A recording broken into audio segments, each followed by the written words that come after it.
un spectacle d'humour 3D, quoi. C'est vraiment le spectacle qui vous transporte et qui vous fait rêver d'ailleurs. Je pense que par rapport à ce début, c'est comme on va aller au cinéma voir un film, et au début on ne sait pas trop où le scénariste va vouloir nous emmener, le réalisateur, et à la fin on ressort du cinéma, on se dit wow. Ok. Donc le début est volontairement écrit de cette façon justement pour surprendre les gens à la fin. Vraiment les faire rentrer dans cet univers un peu qui est à part, qui est le nôtre, côté imaginaire, donc c'est vrai que c'est voulu.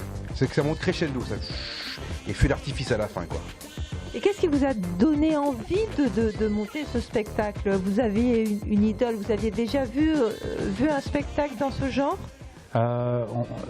Forcément on a des références, mais je pense que c'est plus au-delà de l'humour et de ce que vous avez vu dans le spectacle. Nous, c'est l'envie, avant tout, ça c'est le point qu'on a en commun, l'envie de faire prendre conscience aux gens que lorsqu'on a un rêve, du coup faut pas hésiter, faut croire en soi.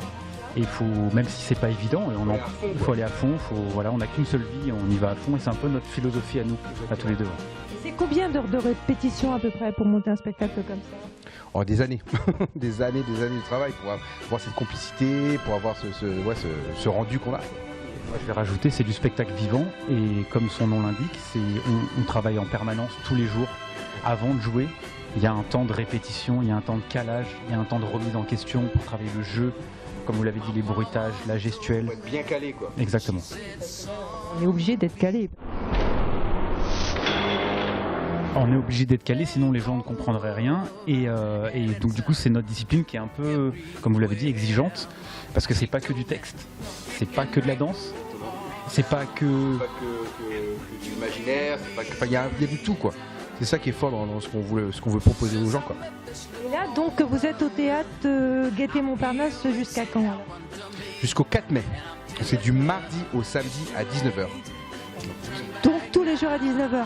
Et le dimanche, vous pensez faire des dimanches aussi ou... Je pense que le dimanche, on va dormir. Le dimanche, on va dormir.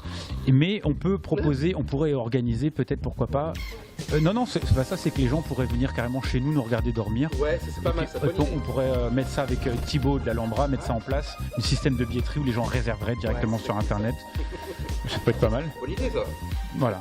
Et vous pensez prendre ce spectacle ensuite, le mettre en province ou... Alors on va vous dire, non seulement on aimerait le jouer en province. À vrai dire, la Creuse, ça vous tente pas? Ah si. Alors ne rigolez pas sur la Creuse parce que je viens de pas loin de la Creuse, je viens de la Lozère. Je viens de la Lozère et je serais très fier non seulement d'aller jouer en Lozère mais en Creuse et même dans l'Allier. Bon, allez, comme ça. Et si on allait jouer dans l'Allier? Oh monsieur, pardon. C'est là le théâtre Gaîté-Montparnasse et ensuite un autre théâtre ou...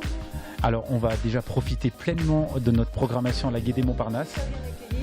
Non seulement l'équipe de la Gaîté nous accueille très bien, non seulement le théâtre est magnifique, le public est formidable.